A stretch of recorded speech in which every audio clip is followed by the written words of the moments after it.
Classification of matter.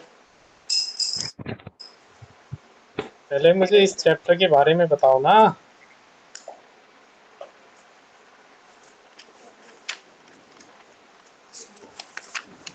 देखो, इसमें हम पढ़ते हैं मैटर के बारे में। मैटर क्या है, सबसे पहले हम उसको पढ़ेंगे। देखो,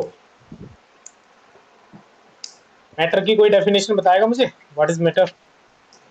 anything which occupies the space and has mass is called matter. देखो, हाँ, वैसे तो इस यूनिवर्स में सब कुछ ही मैटर से मिलके बना हुआ होता है। और मैटर क्या होता है? मैटर जो स्पेस को ऑक्यूपाई करता है और उसके पास मास हो, उसको हम मैटर कहते हैं। सही है। अब देखो, मास और स्पेस की बात हुई है। स्पेस मतलब कुछ ना कुछ उसका वॉल्यूम हो। तो पहले हम मास और वॉल्यूम को देख लेते हैं। ये मास हम मेजर किस में करते हैं? मास को मेजर करते हैं हम किलोग्राम में, ऐसा किलोग्राम। यूनिट। और जो वॉल्यूम होता है, वॉल्यूम की जो ऐसा यूनिट होती है वो होती है मीटर क्यूब। Metre cube. सही है। ये दो टर्म आई थी इसमें, मास और वॉल्यूम, तो ये हमें पता होना चाहिए कि मास को तो हम मेजर करते हैं किलोग्राम में और वॉल्यूम को मेजर करते हैं हम किसमें? मीटर क्यूब में। ये इनकी एसआई यूनिट्स होती है। अब देखो, मैटर क्या है? कोई भी चीज जिसके पास कुछ ना कुछ मास हो और वो कुछ स्पेस को ऑक्यूपाई करती हो, मैटर कहलाती है। समझ में आया? अब जो हमारे पहले के इंडियन फिलोसोफर्स थे, उन्होंने मैटर को 5 एलिमेंट्स में डिवाइड करा था कि मैटर जो है वो 5 एलिमेंट्स से मिलके बनता है। मैटर को उन्होंने, वैसे तो हमारे शरीर के बारे में बोला था कि ये जो शरीर है, ये मैटर है, ये 5 चीजों से मिलके बनता है। उसमें क्या क्या आती हैं? Air, earth, fire, sky and water. ये जो एयर है, हवा है। जो स्काई है, बादल। स्काई, सॉरी, बादल नहीं, स्काई। ये जो अर्थ है, ये वाटर है, और ये फायर। इन 5 चीजों से बन के, इन 5 चीजों से मिलके बनाया क्या? मैटर। ऐसा किसने बोला था? जो हमारे पहले के इंडियन फिलोसोफर्स थे। अभी जो रिसेंटली मैटर के बारे में बताया गया है वो अभी हम आगे पढ़ेंगे। और जो इंडियन फिलोसोफर्स थे, उन्होंने ये बोला था कि हमारी जो बॉडी है वो 5 चीजों से मिलके बनती है। Air, earth, fire, sky and water. इसी को मैटर बोलते हैं। और इनके इस बात पर जो एशियंट ग्रीक के जो फिलोसोफर्स थे, उन्होंने भी अपनी सहमति दिखा दी थी कि हाँ, बिल्कुल सही बात है। लेकिन अब जो हम मॉडर्न साइंस में पढ़ते हैं, मॉडर्न साइंस में हमने मैटर को 2 तरह से क्लासिफाइड किया है। एक तो उनकी फिजिकल प्रॉपर्टीज पर, और एक उनकी केमिकल प्रॉपर्टीज पर। अरे, यहाँ समझ में आया थोड़ा बहुत? हाँ। देखो, अब हम पढ़ेंगे एक्चुअली मैटर क्या है। मैटर की हम पहले पढ़ेंगे फिजिकल प्रॉपर्टीज। एक मिनट रुको, मैं जरा सही कर लेता हूँ। ये जो स्लाइड है ये पूरी नहीं आ रही है, तो मैं इसको सही कर लेता हूँ।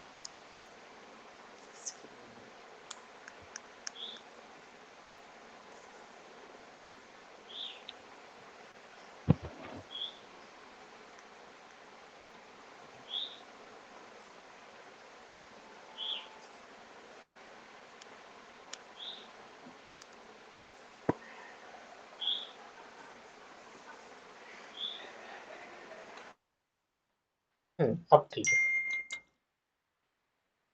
अब देखो, मैटर की हम फिजिकल प्रॉपर्टीज के बारे में बात करेंगे। Physical nature of matter. Matter के जो फिजिकल नेचर होते हैं वो कैसा होता है? सबसे पहले, मैटर जो होता है वो किस किस से मिलके बना होता है? Matter is made up of particles. Matter जो है पार्टिकल्स से मिलके बना होता है। अब ये पार्टिकल्स क्या होते हैं? पार्टिकल्स हम किनको बोलते हैं? जो छोटे छोटे कण होते हैं ना, वो। अब देखो, हम कैसे पता करेंगे कि जो मैटर होता है वो पार्टिकल्स से मिलके बना होता है? इसके लिए हम एक एक्सपेरिमेंट कर सकते हैं। हमें एक बीकर लेना है, इसमें 100 ml वाटर भर लेना है ना। ये हमने एक बीकर ले लिया, इसमें 100 ml वाटर भर लिया, और इसमें कुछ साल्ट और शुगर ऐड करनी है। या तो साल्ट ऐड कर दो या शुगर। और इसके बाद डिसोल्व करने के बाद हम देखेंगे कि जो पहले वाटर लेवल था इस गिलास में, वो पहले वाटर लेवल इतना था, है ना। क्या वाटर लेवल चेंज हुआ? वाटर लेवल तो उतना ही रहा डिसोल्व करने के बाद भी। पहले हमने मान लो एक गिलास में वाटर लिया और उसमें हमने साल्ट ऐड कर दिया, है ना। मान लो यहाँ पे हमने साल्ट ऐड कर दिया। तो सॉल्ट ऐड करने के बाद क्या ये पता चला तुम्हें कि वाटर लेवल इंक्रीज हुआ या डिक्रीज हुआ? वाटर लेवल में जब भी तुम देखोगे वाटर उतना का उतना ही रहेगा। अगर तुम एक गिलास लो, गिलास को ऊपर तक एकदम पानी से भर लो और उसमें अगर तुम 1 चम्मच नमक डालोगे, पानी निकलेगा नहीं बाहर, सही है, पानी उतना ही रहेगा, वाटर लेवल बढ़ेगा नहीं। तो जो हमने उसमें नमक डाली वो कहाँ गई, बताओगे कोई मुझे? डिसॉल्व हो गई। क्योंकि देखो सॉल्ट के अंदर भी पार्टिकल्स हैं, सॉल्ट भी एक मैटर है, तो इसके अंदर भी पार्टिकल्स हैं। और जो हमने वाटर लिया था, वाटर के अंदर भी पार्टिकल्स हैं।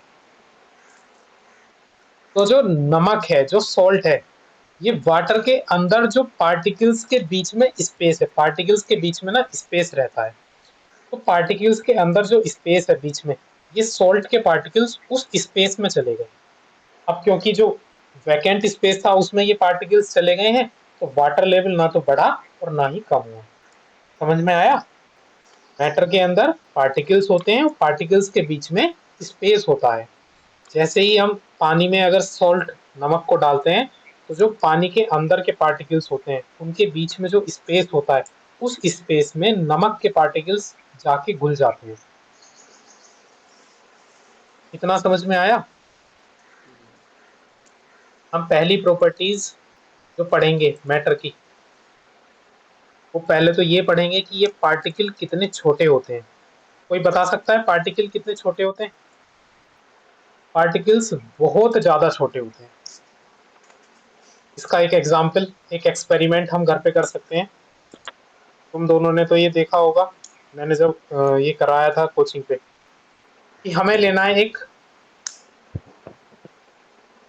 सब्सटेंस जिसका नाम होता है KMnO4। इसको हम क्या बोलते हैं? मैग्नेट। पोटेशियम पर मैग्नेट। पर मैग्नेट। सही है, इसको बोलते हैं पोटेशियम पर मैग्नेट। और ये जो पोटेशियम पर मैग्नेट होता है, इसका कलर कैसे होता है? वॉयलेट। वॉयलेट। इसका कलर होता है वॉयलेट कलर। सही है। अब देखो, हम छोटा से 2 से 3 क्रिस्टल अगर हम पोटेशियम परमैंगनेट के लें और उन 2 से 3 क्रिस्टल को हम 100 ml वाटर में डिसोल्व करें।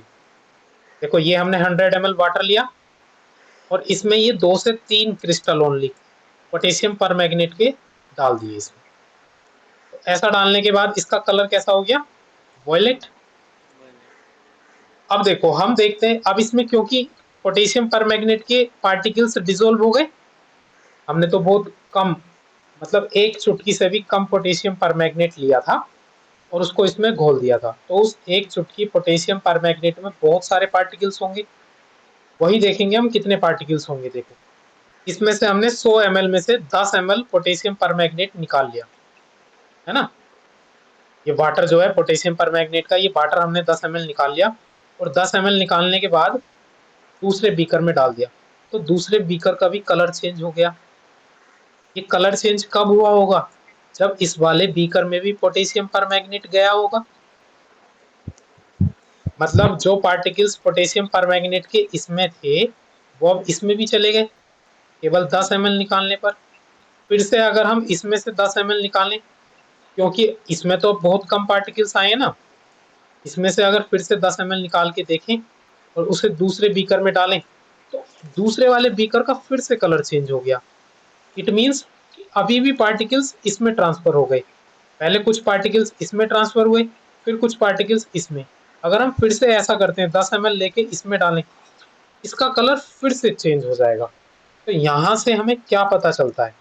यहाँ से हमें ये पता लगा कि जो पोटेशियम परमैंगनेट हमने लिया था, केवल एक चुटकी, थोड़ा सा पोटेशियम परमैंगनेट हमने लिया था और उसके पार्टिकल्स इतने सारे थे कि उसने इन 4 बीकर्स को कलरफुल कर दिया। देखो, जब हमने सबसे पहले वाले बीकर में डाला तो वो बिल्कुल इस तरह से उसका कलर आया, वायलेट कलर, बिल्कुल गाढ़ा। दूसरे बीकर में थोड़ा सा इस वाले बीकर में से निकाला और थोड़ा सा इसमें डाला तो इस वाले बीकर का भी कलर उसने चेंज कर दिया। फिर थोड़ा सा इस वाले बीकर से निकाला, इसमें डाला तो इसका कलर भी चेंज हो गया। फिर इसमें से निकाला, इसमें डाला तो इसका कलर भी चेंज हो गया। कहने का मतलब इसके पार्टिकल्स केवल एक दो चुटकी पोटेशियम परमैंगनेट में ही इतने सारे पार्टिकल्स थे कि उसने इतने सारे गिलास को कलरफुल कर दिया। सही है।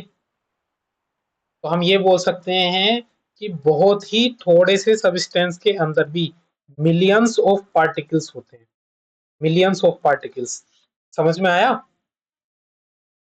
अगर पोटेशियम परमैंगनेट नहीं है तो हम इसको एक दूसरी तरह से भी कर सकते हैं, हम डिटोल की हेल्प से भी इसको कर सकते हैं घर पे। देखो, डिटोल भी क्या है, हमारे पास एक मैटर है, लिक्विड है, एक मैटर है। डिटोल लो और डिटोल को पहले एक 100 ml बीकर में घोल लो, है ना। ये डिटोल को हमने 100 लीटर ml के बीकर में घोल लिया तो देखोगे इसमें से स्मेल आएगी, डिटोल की स्मेल आएगी नहीं आएगी? स्मेल कब आएगी? जब उसके पार्टिकल्स प्रेजेंट होंगे। अच्छा, अब इस 100 ml में जिसमें से घोला था 10 ml निकाल लो और 10 ml एक नए बीकर में डाल लो तो तुम देखोगे इस वाले बीकर से भी स्मेल आएगी। कहने का मतलब क्या हुआ कि पार्टिकल्स इसमें से इसमें चले गए हैं, थोड़े से पार्टिकल्स। फिर ऐसे ही इसको फर्दर तुम एक्टिविटी को आगे करोगे ना तो तुम्हें जितने भी बीकर में डालते जाओगे उन सब में से स्मेल आती जाएगी। केवल एक एक ढक्कन इसमें से निकालना है, इसमें डालना है, फिर एक ढक्कन इसमें से निकाल के इसमें डालना है और फिर इसमें डालना है। यहाँ से हम बता सकते हैं कि जो पार्टिकल जो मैटर होता है वो बहुत ही छोटे छोटे पार्टिकल से मिलके बना होता है और वो एक छोटे से किसी भी मैटर के पार्ट में मिलियंस ऑफ पार्टिकल्स होते हैं। समझ में आया? देखो, ये लिखा हुआ है कि जैसे ही हमने KMnO4 को घोला था तो इसने लार्ज वॉल्यूम में, जब हमने 1 लीटर में घोला था तो इसने कलर दिया। तो जो ईच क्रिस्टल था KMnO4 का वो किससे मिलके बना है? मिलियंस ऑफ टिनी पार्टिकल्स, बहुत सारे छोटे छोटे पार्टिकल्स से मिलके बना है। अरे, समझ में आया ये? तो हम ऐसे बोल सकते हैं जो मैटर होता है वो छोटे छोटे बहुत सारे पार्टिकल्स से मिलके बना होता है, मिलियंस ऑफ पार्टिकल्स। समझ में आया? तुमने वीडियो को ऑफ कर रखी है अपनी?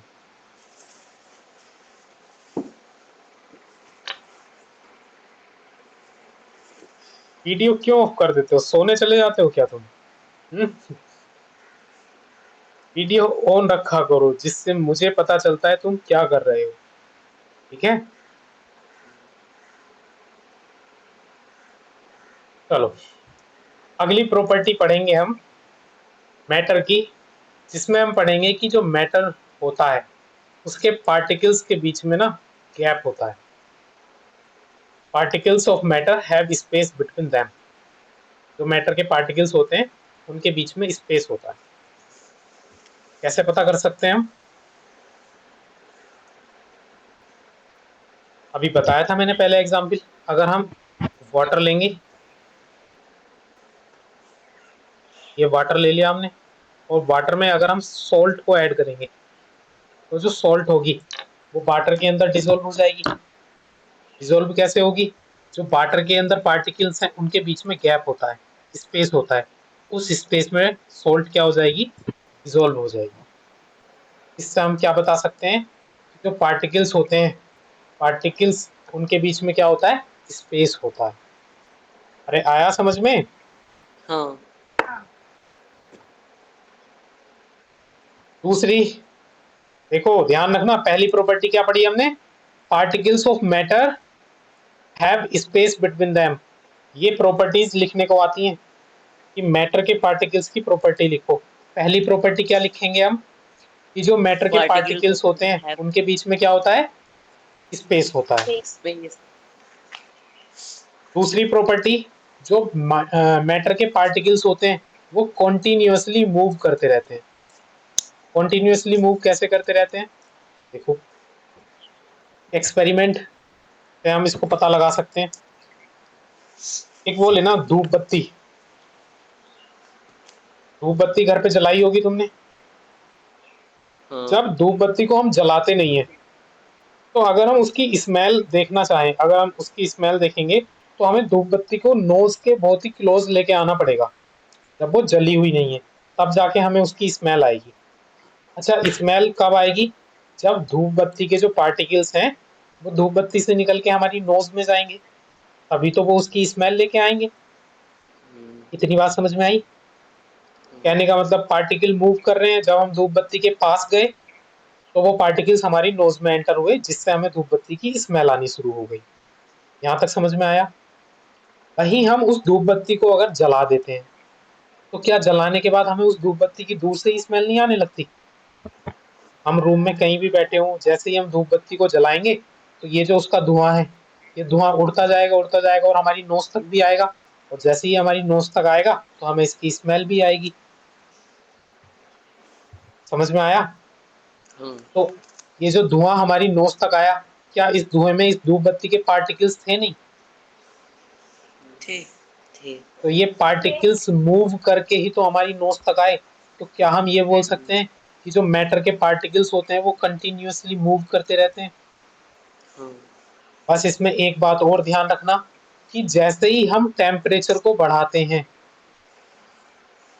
तो टेम्परेचर को बढ़ाने पर पार्टिकल्स की काइनेटिक एनर्जी बढ़ जाती है, जिससे उनकी जो मूव करने की स्पीड होती है, वो बढ़ जाती है। जब तक देखो धूप बत्ती जली हुई नहीं थी, तब तक तो हमें क्लोज जाना पड़ रहा था उसके सूंघने के लिए। कहने का मतलब उसका टेम्परेचर कम था, तो पार्टिकल्स बहुत धीरे धीरे मूव कर रहे थे। जैसे ही हमने धूप बत्ती को जलाया, अरे वीडियो छोटी आ रही है क्या ये? वीडियो फुल स्क्रीन पे आ रही है ना? हाँ।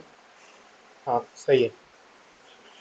जैसे ही धूप बत्ती जली हुई नहीं थी, तो उसके पार्टिकल्स बहुत कम कम मूव कर रहे थे, लेकिन मूव कर रहे थे। क्योंकि जब हम नोज लेके जाते हैं, जली हुई धूप बत्ती नहीं हो उसके पास, तब भी हमें उसकी स्मेल आ जाती है। स्मेल तभी आती है जब पार्टिकल्स हमारी नोज में एंटर करेंगे। लेकिन जैसे ही हमने धूप बत्ती को जलाया, तो जलाने के बाद क्या हुआ? उसका टेम्परेचर बढ़ा दिया हमने, धूप बत्ती का टेम्परेचर बढ़ा दिया। अरे जलाओगे, किसी भी चीज को जलाओगे तो टेम्परेचर बढ़ जाएगा नहीं? अब जैसे ही टेम्परेचर बढ़ा, तो उसमें से धुआं निकलने लगा, पार्टिकल्स बहुत तेज तेज मूव करने लगे। तो हम यहाँ से ये भी बोल सकते हैं कि टेम्परेचर बढ़ाने पर पार्टिकल्स बहुत तेजी से मूव करना शुरू कर देते हैं। समझ में आया? हम्म। चलो, दूसरा एक्सपेरिमेंट तुम ऐसे भी कर सकते हो पार्टिकल्स को तेजी से मूव करने का। क्या? क्या है ये? ये चली गई। हम्म। देखो, दूसरा हम एक्सपेरिमेंट ऐसे भी कर सकते हैं कि अगर हम एक बीकर लें, है ना, उस बीकर में हमने वाटर डाला,